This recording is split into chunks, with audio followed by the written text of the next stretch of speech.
We're going to start. If everyone could just take their seats. Okay.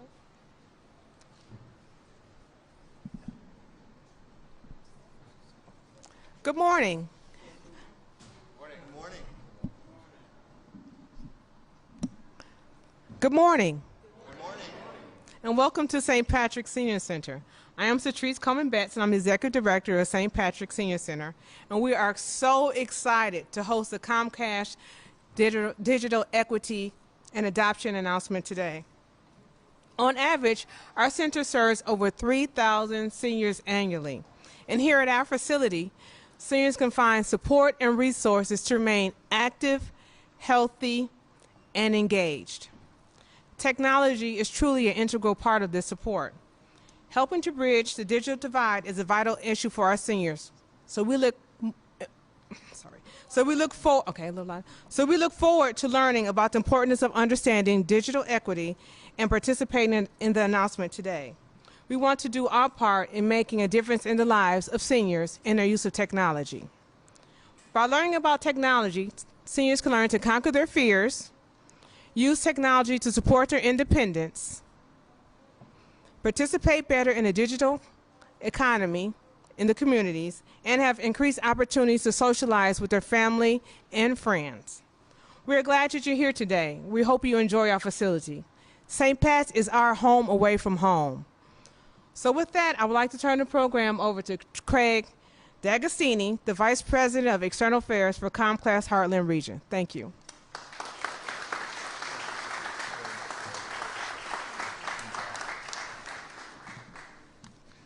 Good morning, everyone. Thank you all for being here. It's a great day, beautiful weather. Means a lot that you've all made time this morning to spend with us. I think you'll find that it was worthwhile. Satrice, thank you for hosting this event today. It's evident that Satrice and her team are working hard to serve this community, especially our seniors. They're great ambassadors for the city of Detroit, and I just want you to know that. Today we're here to applaud the work of our partners in the city of Detroit and their efforts to help bridge the digital divide.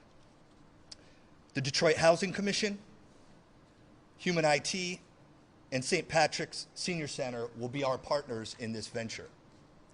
With us today, representing the Detroit Housing Commission, is Sandra B. Henriquez, Chief Executive Officer.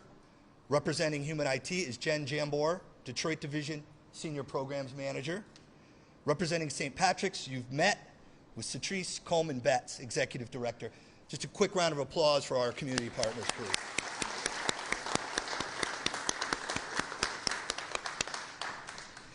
Today, we're also going to share information about Comcast's commitment to advancing digital equity, which spans more than a decade. Comcast's efforts began in 2011 when we launched our Internet Essentials program, the largest, most comprehensive digital equity program in the nation. Today, we're bringing the community together to join us as we highlight what we've learned about digital navigation and connecting individuals and families to the internet, as well as how we plan to provide even more support for this as a company going forward. We're glad to welcome Broderick Johnson, Executive Vice President, Public Policy and Executive Vice President for Digital Equity for Comcast Corporation, who took the time to visit with us today.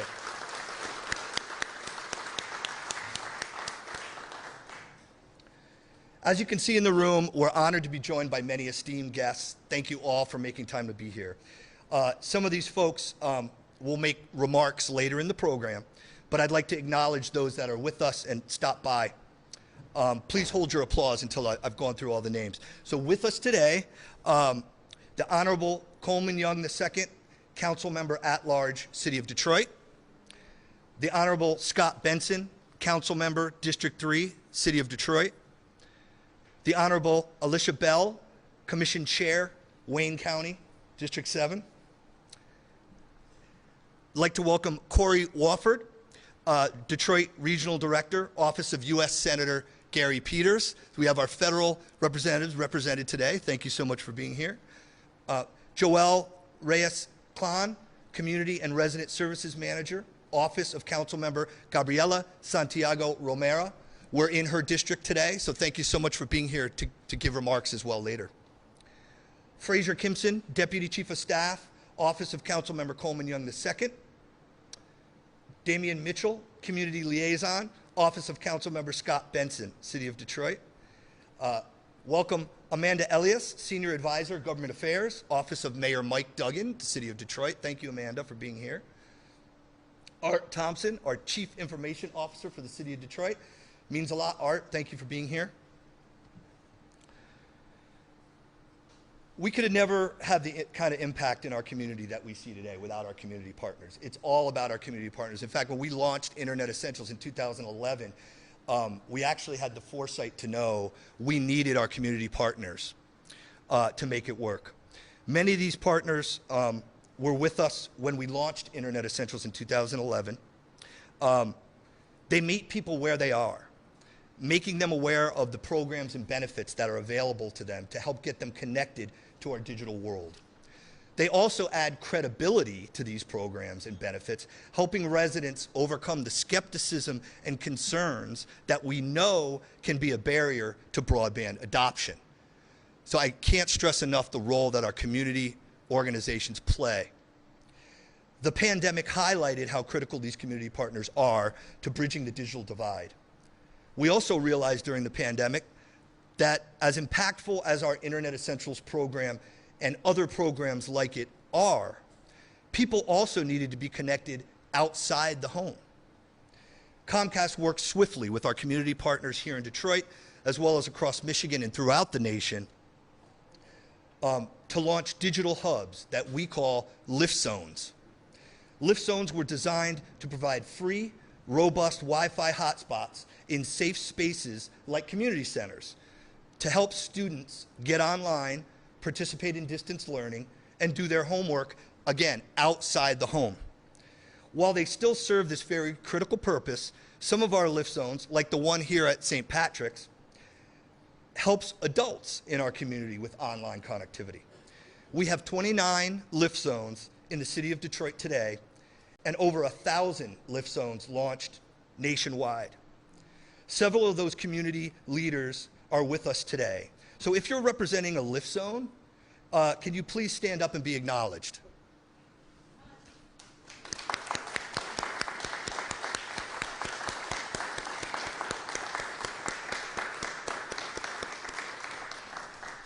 And again, we put in the Wi-Fi, we work with them, but they do the real work, making sure the rooms are full, making sure the classes are held, making sure they have someone teaching the classes. So they do most of the work, but the concept of connectivity outside the home, just wanted to highlight that. As I mentioned earlier, we have many esteemed guests here with us today, people who work hard every day, striving to make the nation and this community a great place to live and work. And now a few of them will come forward to give their remarks. Today we're in the great city of Detroit, where there's definitely a sense of renaissance everywhere. New opportunities are springing up, and Detroit is definitely on the rise. Our mayor and the city council are leading that charge. And for us as a company, knowing that they support digital equity and digital navigators, as well as our Internet Essentials program, and all that it represents, energizes our efforts even more. So we want to thank the city today. And at this time, I'd like to bring up Joel Reyes-Clan, Community and Residential Services Manager for Councilmember Gabriela Santiago Romero. Welcome. Thank you for being here. Hey, hope everyone's doing pretty good. Our chief of staff just hopped on a plane about an hour ago. She was ready to give these remarks, so I'll stumble through these real quick. So my name is Joel Reyes-Clan. I'm the Community Resident Services Manager for the Office of Councilmember Gabriela Santiago Romero.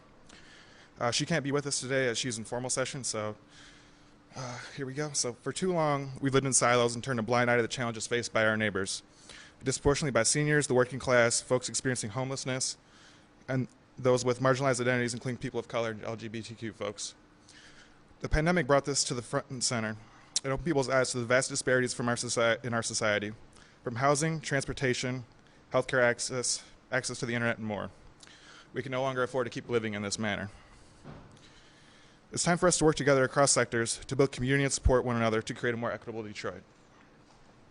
I'm thrilled to see grants awarded to 3 organizations that do extraordinary work, including one in D6, St. Patrick Senior Center.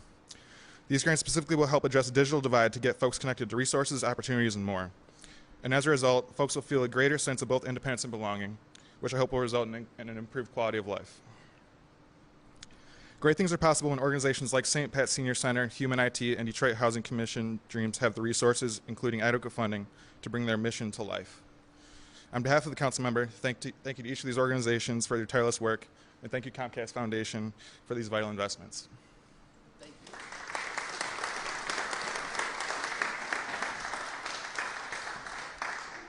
Thank you very much for those kind words. Appreciate it very much. I just realized we have some more guests who's arrived, so I want to definitely make sure to acknowledge them.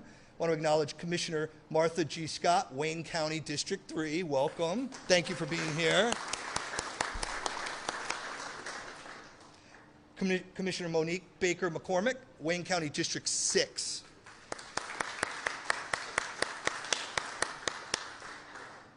LaDon Davis, Director of Community Relations, Office of Councilmember Fred Durhal III. Thank you so much for being here.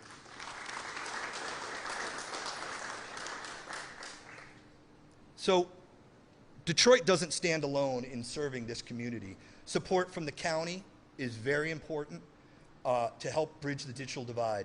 It's critical to get the message out far and wide in the metro area, not just in the city.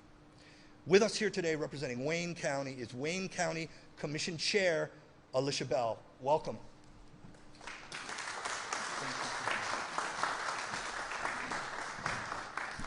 Good morning, everyone. Let me again just acknowledge my colleagues who are here, Commissioner Martha G. Scott and Commissioner Monique Baker McCormick. We work as a team on the Wayne County Commission, so I wanted to make sure I acknowledge them personally. It is such an honor to be here today. Thank you, Comcast, for all of the work that you do. We are certainly appreciative of what you do, because it's good to be a good corporate citizen, not just to be in a city or a community, but to make that community thrive and make sure that you are providing things for that community that are going to make them thrive and survive and be a better partner. So we want to thank you for your partnership and all that you've done, from Internet Essentials, which started in 2011, to giving out hundreds of laptops to students all across the city and the county.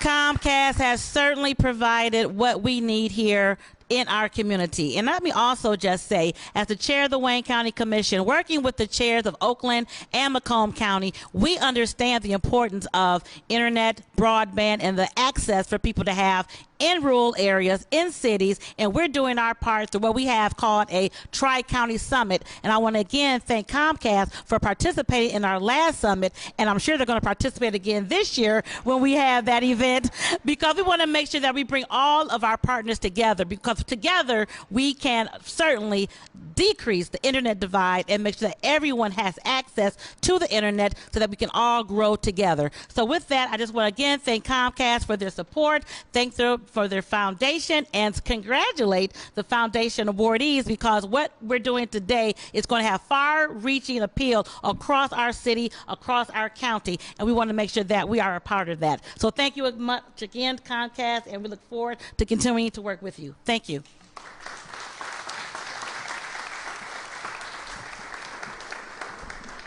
Thank you very much, Commissioner. It means a lot that you're here with us today. At this time, I'd like to introduce Tim Collins, Regional Senior Vice President of the Comcast Heartland Region. Tim oversees a region with more than 3,700 employees across 3 states, Michigan, Indiana, and Kentucky. Now I'd like to welcome Tim to the stage.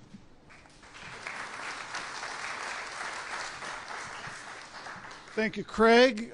Good morning, everybody. Thanks so much for all being here today, and particularly here at the St. Patrick Senior Center. You've been such great partners of ours over the years, and Craig really emphasized the importance that we can bring the technology, but we need your help to bridge that technology to the seniors and to the students and the young people who need it and who can really make use of it. And so you're so really important to what we're trying to accomplish there.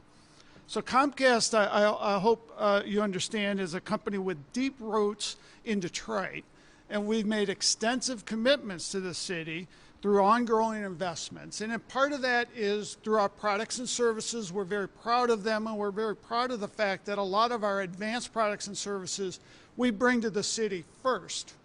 And when we bring these services to the city, we bring it to all the neighborhoods in the city, not just select areas, and that's something we're very proud of. But we're also proud of our ongoing investments and our ongoing development of our community relationships, as evidenced by those of you here today. As Craig mentioned, in 2021, we celebrated 10 successful years with our Internet Essentials program, which is aimed at bridging the digital divide with very low-cost internet service to the income-constrained market. And we also last year unveiled our new program called the Project Up program. Now, Project Up is Comcast's comprehensive initiative to advance digital equity and help build a future of unlimited possibilities. Get it? Unlimited possibilities. Up. It's a very clever name. We spent a lot of time on that name. But it captures what we're trying to do, and this is backed by a $1 billion commitment by the company. And it covers the initiatives by Comcast, NBC Universal, and Sky, all our major business units. And it's everything we're trying to do to connect people to the internet, advance economic mobility, and open doors for the next generation of innovators, entrepreneurs, storytellers, and creators. So Project Up is an example of Comcast's commitment to bridging the digital divide and impacting our local communities. Now, I have the pleasure today of introducing Comcast's champion of digital equity and the person responsible for the future of Project Up and ensuring the program's ongoing success, and that's Broderick Johnson. Broderick oversees the company's public policy team and holds overall responsibility for Comcast's role in the digital equity space. Comcast is a leader in solutions to bridge the digital divide, and Broderick works closely with our partners in government and all our stakeholders and all our community stakeholders to support our shared goal of connecting as many Americans as possible to the internet, and to shape our corporate policies that allow our businesses to continue to grow and innovate. Broderick has a really impressive resume, frankly. 3 decades of experience as a lawyer, policy advisor, and political strategist, most recently with the international law firm of Covington & Burling. He has served under 2 U.S. presidents. He was the Deputy Assistant to the President for Legislative Affairs under President Clinton, and he was the President and Secretary of the Cabinet under President Obama. Broderick also served as Chief Counsel for several committees in the U.S. House. He's a highly respected and trusted leader in Washington, D.C. and across the nation, and he's advised hundreds of clients on a wide array of policy issues, including telecommunications and technical matters. He earned a Juris Doctorate degree about 42 miles west of here at the University of Michigan. Go Blue. We're very proud of this. Thank you. And a Bachelor of Arts degree from the College of Holy Cross. He sits on numerous boards, including the boards of directors of the Obama Foundation, the Black Economic Alliance, the Congressional Black Caucus Foundation. He also chairs the My Brother's Keeper Alliance Advisory Council. It's my distinct pleasure to work with and today to introduce Broderick Johnson. Broderick.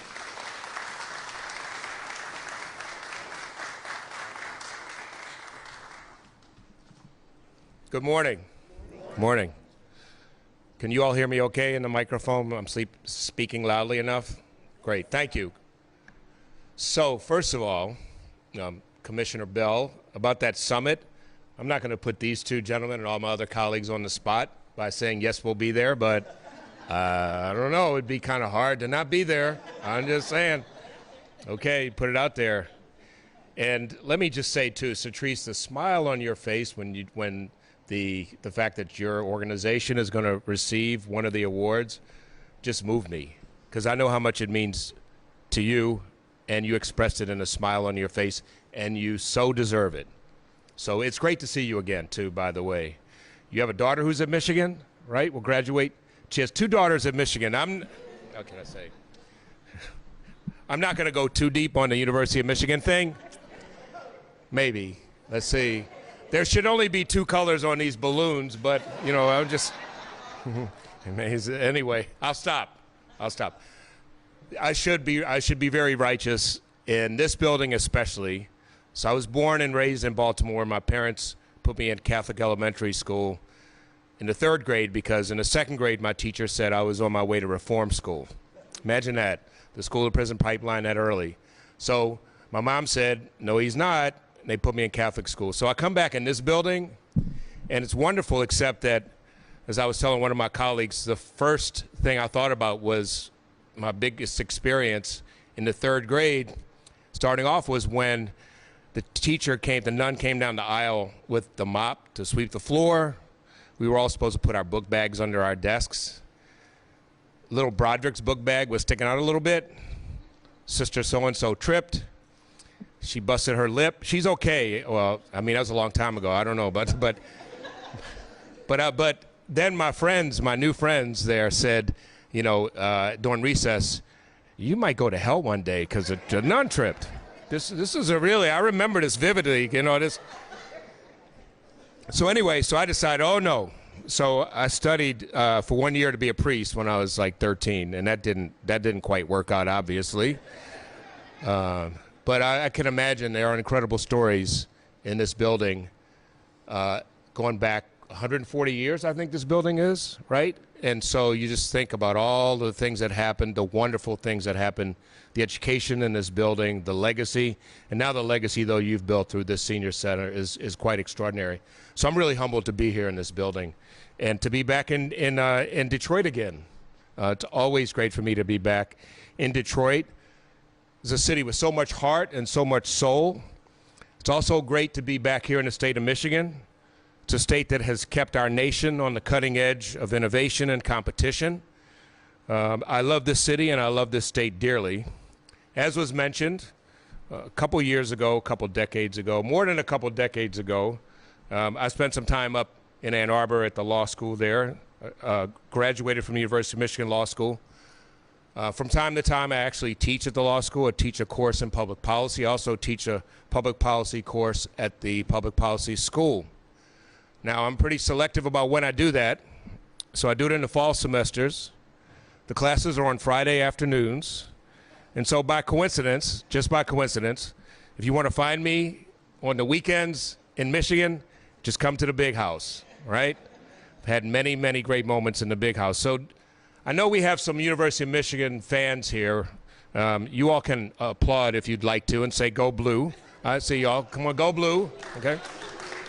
There you go. Now, but, yeah, all right. And I have to ask, because, you know, I'm also a diplomat. Are there any Spartan fans here, too? Okay.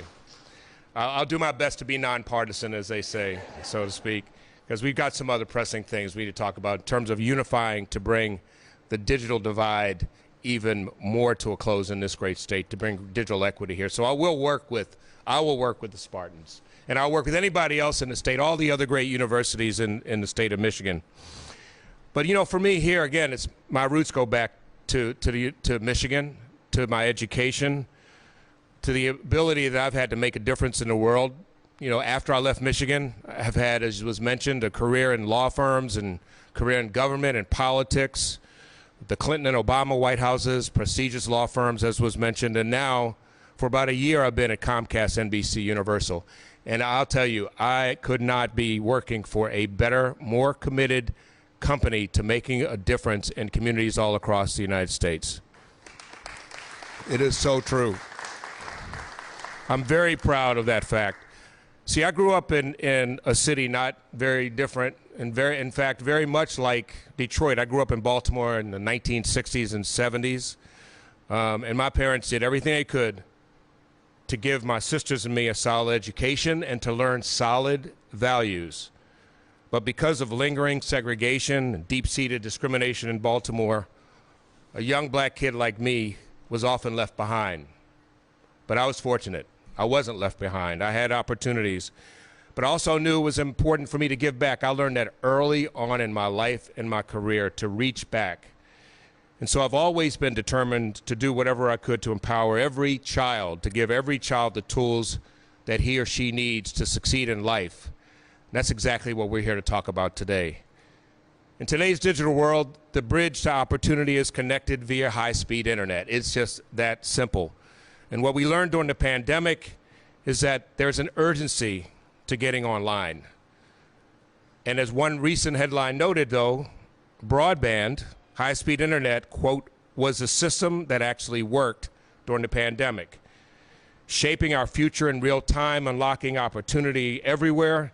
You know, as bridges and roads have fallen into disrepair, and there are now tremendous resources to fix those, our broadband networks in this country, though, performed very well during the pandemic.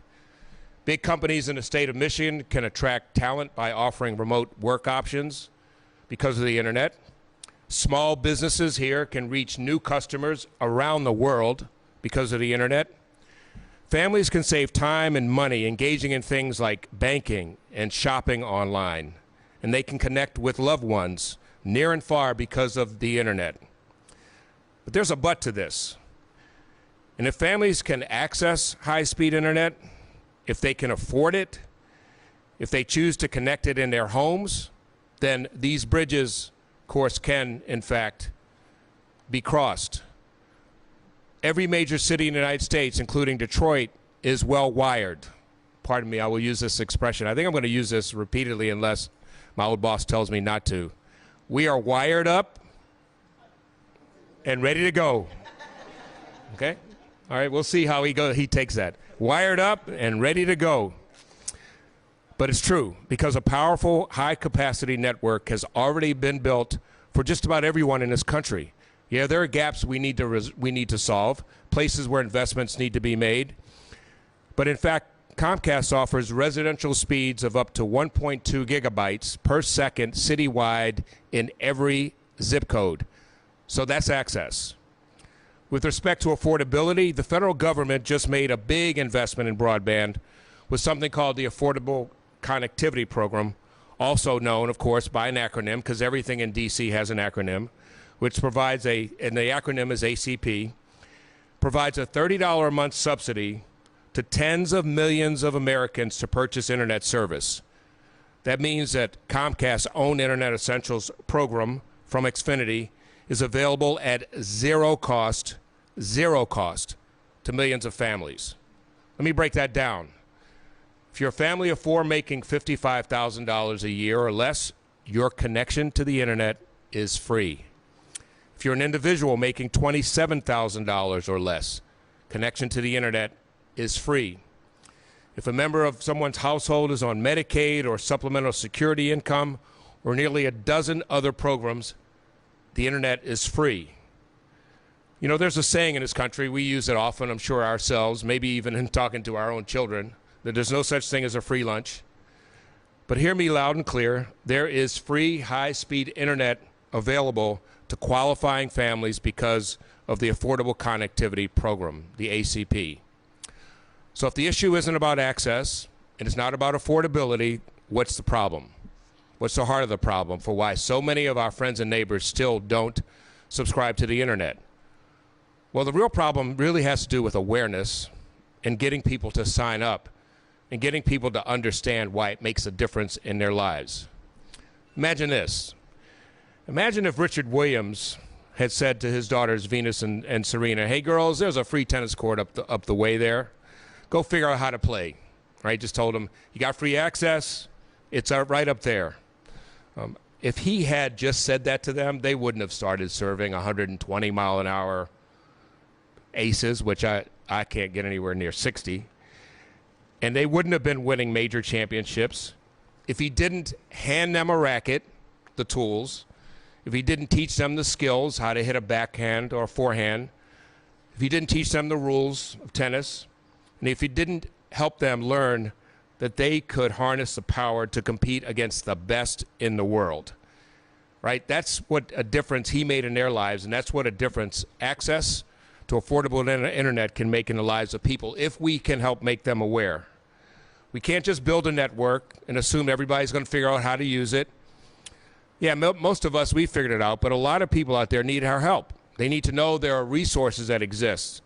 They need to know that there's help in getting them to sign up for the Affordable Connectivity Program. Some people might need computers. Many people need computers and other devices. And they need to learn how to use those devices and how to access the internet.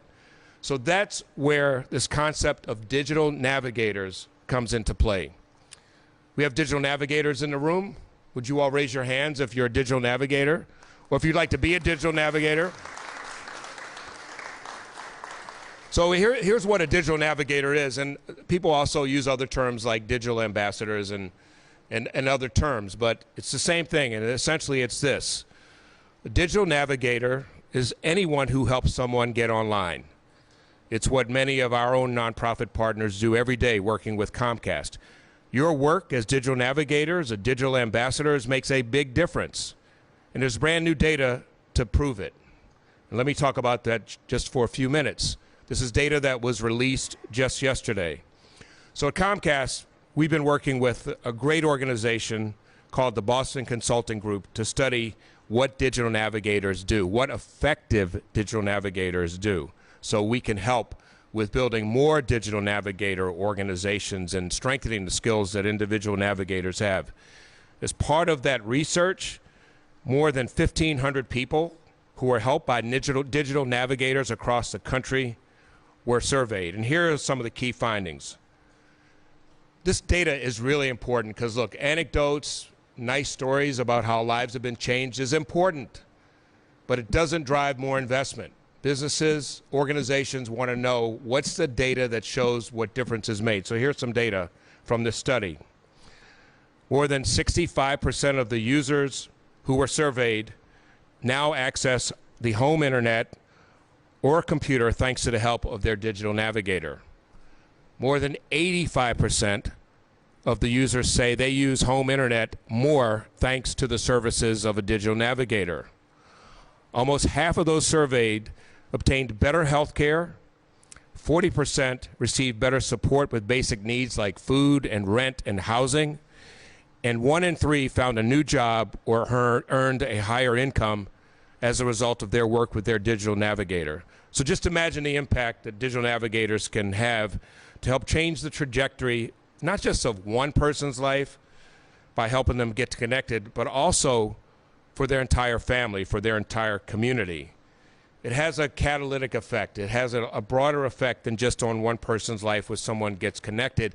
And it has a great impact on the community where the person lives, the economy of that community, in a place like Detroit and across a state like Michigan.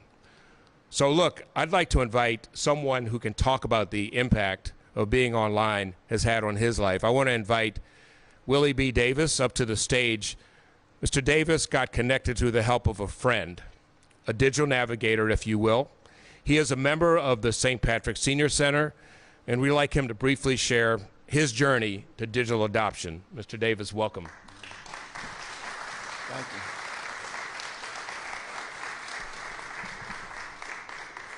you. Morning. Well, actually, I am grateful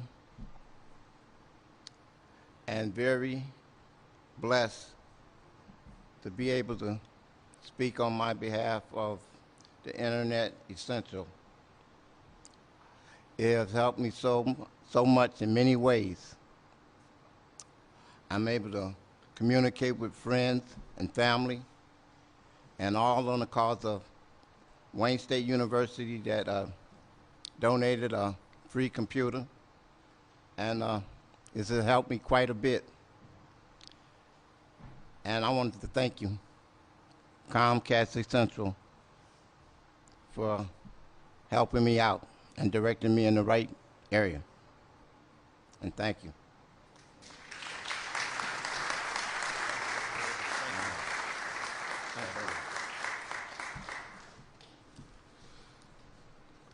So this gentleman represents a real story about what difference it can all make in someone's life, and it's just the beginning for him of the changes in his life. And none of us is too old to be connected to the internet for it to make a difference in our lives. Mr. Davis, it's an honor to meet you and to have you share your story with us. Thank you very much, sir. And look, I know that many heads are nodding because we all know these things that you said so eloquently to be true about the difference that it makes. And you're the reason, sir, why this work is so important. And for someone like me, many of my colleagues, you know, our jobs are based in this kind of work. But it means so much to have someone like you tell us how much a difference it makes in your life. So thank you again, and everyone who's here to tell these kinds of stories. In the 21st century, to compete in the world, we all need to be connected at home. This is a critical time in our country's history. You know, it's a moment not without challenges. I mean, we all know that. This country faces unbelievable challenges. For someone who lives and works in D.C., that couldn't be more obvious, but for all of us, we know that to be true. But in this moment, we have the opportunity for everyone to learn new skills, to get online. And as we leave here today, we've got a lot of momentum we can generate together. This is the second time I've had the privilege of returning to Detroit since I came to work for Comcast almost a year ago now. And I've gotten to meet many of your digital navigators and community partners. Here's what I know to be true. The Motor City may be known for keeping our nation on the move, no question about that. It's always been the case. But you also know how to keep people connected, to get people connected. And so it's my honor to award our company's very first digital equity and adoption grants to 3 Detroit-based institutions. These are our first of a kind, and it's here in Detroit. Here in Detroit.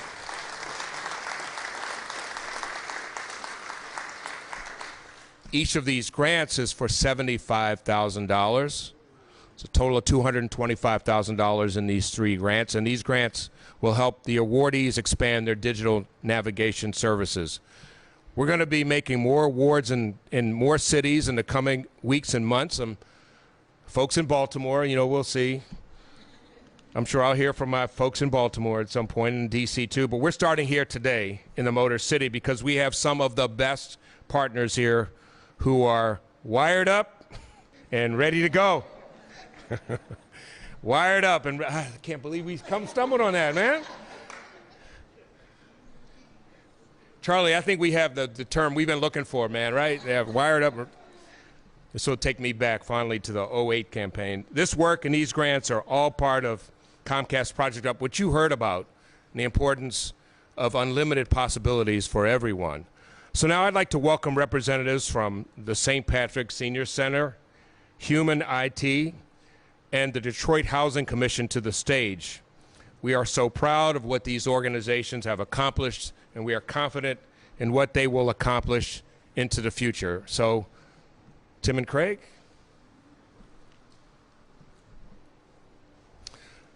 Detroit Housing Commission, Sandra B. Henriquez, the CEO.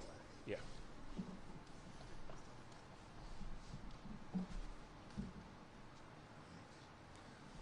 Human IT, Jen Jambor, Detroit Division Senior Programs Manager,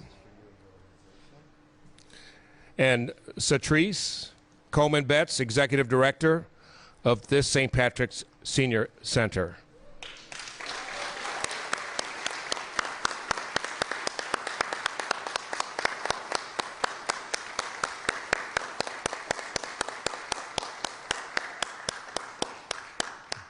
Craig, I'll turn it over to you, brother. Yeah. Thank you. All right. Congratulations. Thank you so much, Broderick, for those insightful comments and for introducing the first 3 Comcast digital equity and adoption partners in the country. Congratulations to all of you. At this time, I'd like to, you can come up. We'd like to make a special presentation. Broderick, would you please come up one more time? I'm sorry about that. Oh, it's supposed to sit down. I fell off my script. Are you going to give the award? We're going to give the award? No. Fraser, you're going to do the award? Yeah, we're going to do the award. Oh, okay, sorry. So we didn't tell you about this before you left for Detroit, okay. But the council member's office very much wanted to give you an award. And so I'm going to let Fraser describe what it is and present the award, and I'll step aside. Okay, thank you. First of all, I want to thank Comcast. And Broderick, I want you to know that when I just whispered that I was going to switch from AT&T to Comcast, I had 10 of your colleagues around me to show me how to switch. So thank you for that.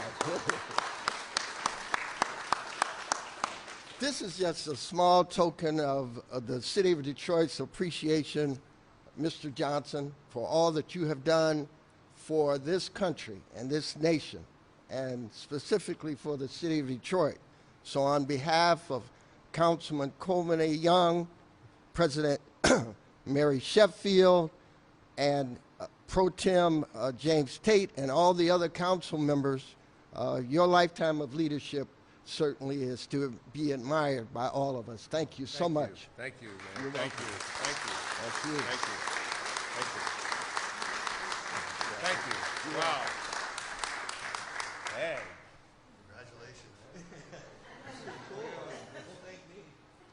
Congratulations. Thank you, Detroit. Thank you. Thank you, City Council.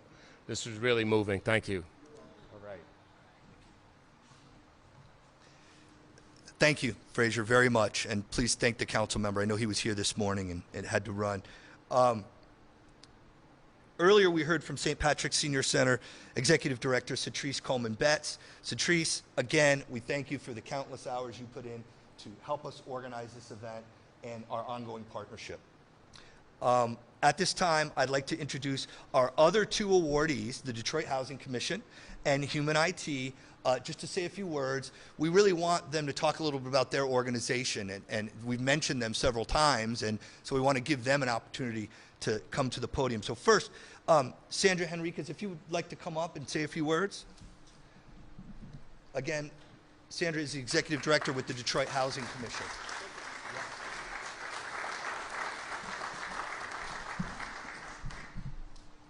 Good morning and thank you. Thank you to Comcast. Let me tell a little bit of history first. Broderick, you went to school at Holy Cross in Worcester, Massachusetts, Boston University, Boston, Massachusetts. You worked for the Obama administration. I did too, although I was lower down on the food chain. But I was an assistant secretary at HUD. And that, for me, just underscores sort of my love of housing and why I'm at the Detroit Housing Commission. The Housing Commission is a public housing authority. It houses people whose incomes are generally 30% or below the area median income. So that means a single individual making less than about $17,000, a family of four less than $30,000. So everybody at the Detroit Housing Commission, whether it's in our voucher program, formerly known as Section 8, or in our public housing program, qualifies then for free internet and access.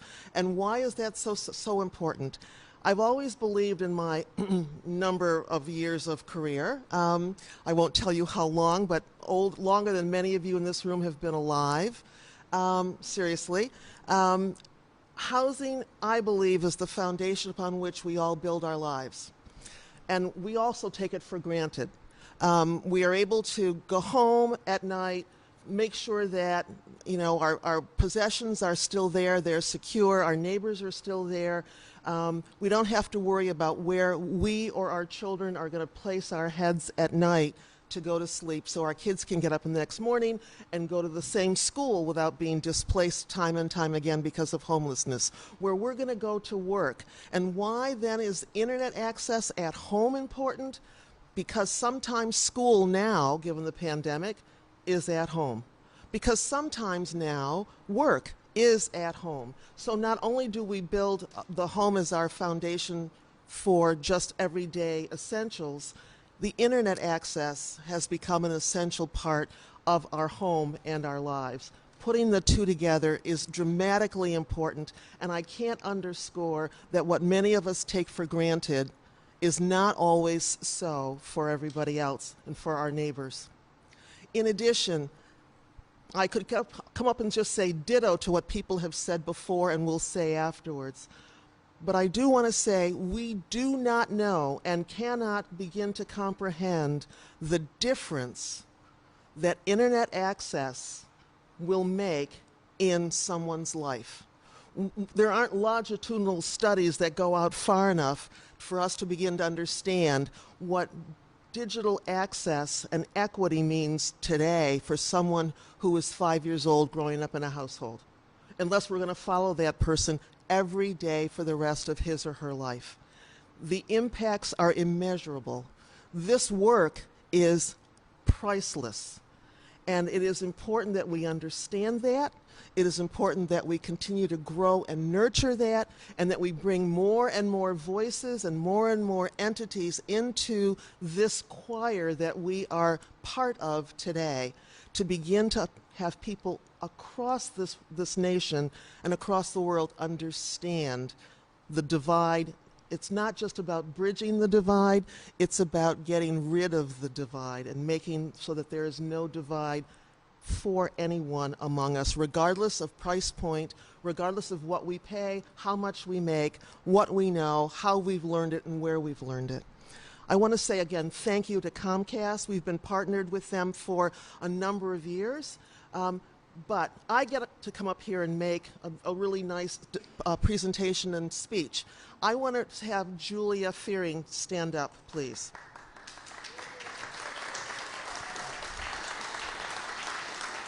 Stay standing, please.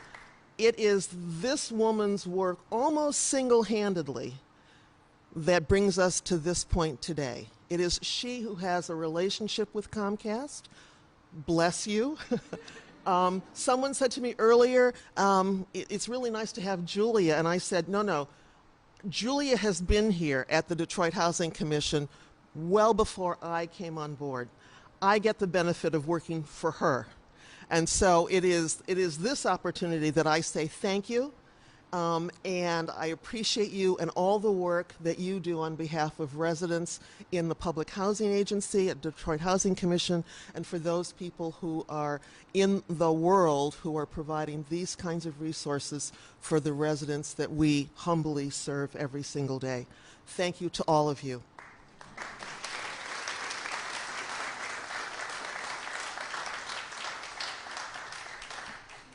Thank you, Sandra. Thank you for being here, and thank you for the partnership from your organization. It means a lot. Next, I'd like to introduce Jennifer Jambor, Senior Programs Manager for Human IT. She's going to share how Human IT is helping to make devices more affordable and available for Detroiters, but also talk about their digital navigators and helping residents gain access and be trained on the use of technology. Thank you, Jennifer, and come on up.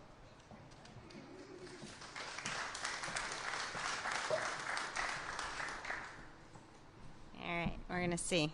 How am I doing? Can you hear me here? Yeah? Okay. Well, thank you, Craig, and the entire Comcast team for including us and selecting Human IT as one of the first digital equity and adoption grantees in the country.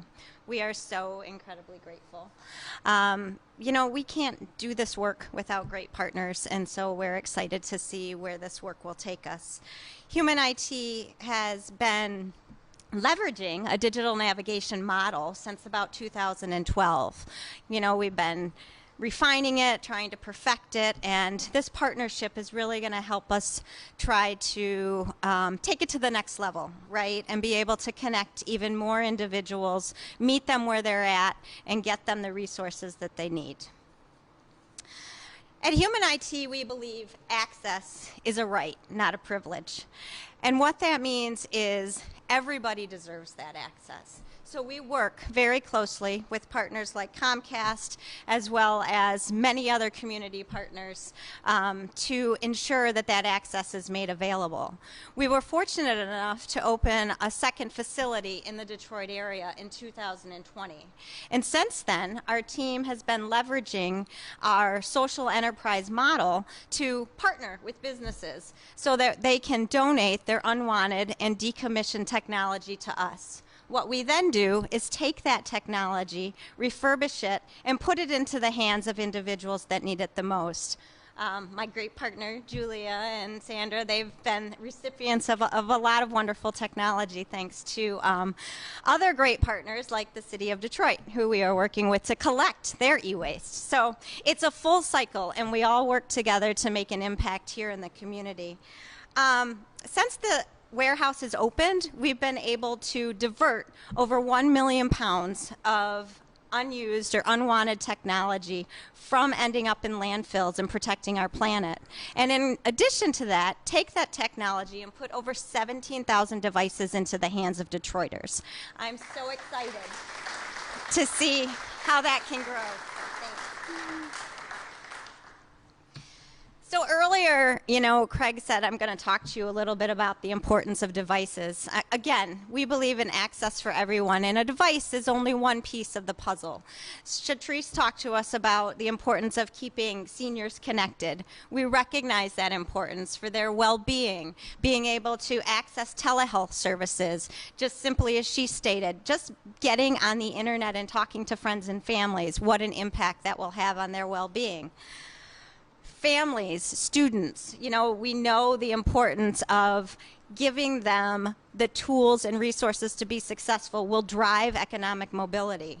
Not only that, but it will allow them to work toward personal, professional, and academic goals so that they can then help sustain our workforce. So access, a right, not a privilege, but a need. I recently had the opportunity to interact with a group of young, well, they're not young, they're seniors. They are graduating from a local Detroit school this spring. And they were working in an after-school program where they were learning skills that they'll be able to take to their next endeavor. It was so exciting to watch them go through the process of participating in a t-shirt design contest. And the winners of that contest received a device. The one gentleman, young man, and I had an opportunity to speak after I gave him a device, and he said, I can't thank you enough and tell you what a blessing this is. This is one less thing that I have to purchase when I head off to college to pursue my dreams. And there are numerous, I'm blessed to experience numerous heartwarming stories like this that just truly talk about the importance of putting a device into the hands of the people in our community. There are women transitioning from the correction system that have approached me and said, I've never owned a device before. I'm going to be able to apply for a job. Tears. Refugees that I've talked to that, they didn't want this journey, but this device is going to give them the opportunity to learn English so that they can support their families. And then numerous conversations with single parents that just say, I have a phone, but the phone doesn't allow me to get onto the internet, connect to the application for childcare or enrolling my child in school so that I can then feel comfortable going back out into the workforce. Opportunity, those stories just demonstrate, and a lot of the stuff that Broderick spoke about and the data, those stories are great, but the data is what we need to support it because opportunity truly does live online. And putting that device in their hands is only one piece of the digital navigation puzzle. So working with Comcast and the gratitude that I expressed for this grant is just going to allow us to be able to truly meet people where they are, sit down with them one-on-one and get them connected to the Affordable Connectivity Program, then take them to the next level and introduce them to what internet options are available, like Comcast Internet Essentials. It's going to allow us to offer digital skills training and tech support at no cost with every device that we provide somebody. So these are the 4 pillars that we feel are critical, and our digital navigators will be able to work one-on-one and ensure that that is provided in the community. So I just want to thank Comcast again. Appreciate all the work that Comcast is doing in conjunction with us and other community partners to shine a spotlight on digital equity. I'm so thrilled and grateful for the work that we'll be able to do together, and appreciate the opportunity to speak. Thank you.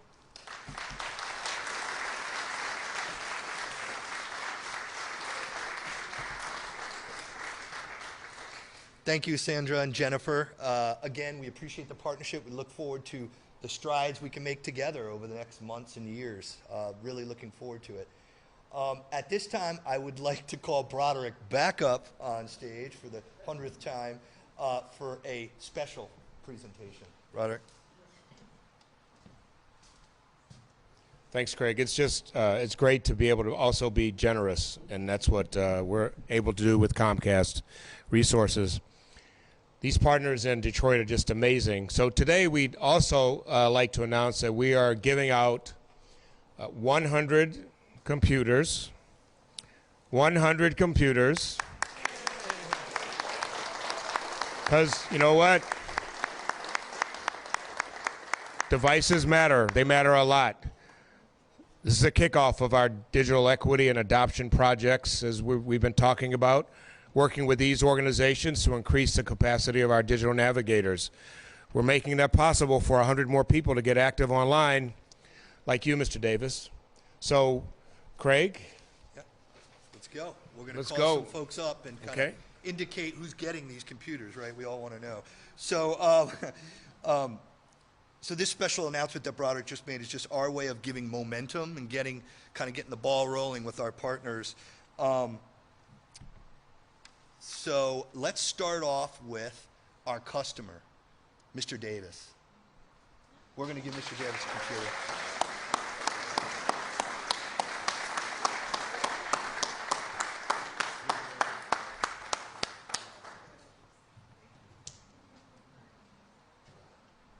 Ooh, I want to give these away, man. Yeah. See, I call you up for a reason. Here we go. Now for our designated, we have a bunch of digital navigators that we identified ahead of time that are going to be actually doing the real work in the community. We wanted to give those folks a computer as well. So if you're here, you see Maria over there, you can come up and then we'll get you a computer. Yeah, if you don't come up, you can't take it home. So yeah, you got to come get it.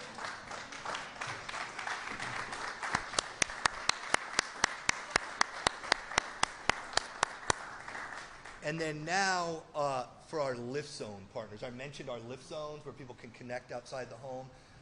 We applaud your efforts, the way you offer support to our community, and we have a computer for each lift zone representative. Bring it back to the lift zone. It's yours. Please come up. And then finally, obviously we couldn't do this without giving computers to our adoption partners. So if our adoption representatives from each of the three organizations can please join us at the podium, and we'll get you computers. Now, we can't hand you all the computers you're getting, but we'll just do a kind of a ceremonial. We'll give you each computer. You're getting more than one, so.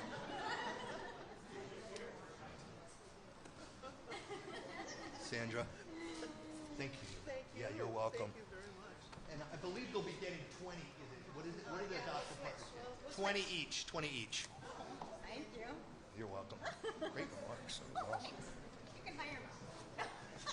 I feel like Oprah.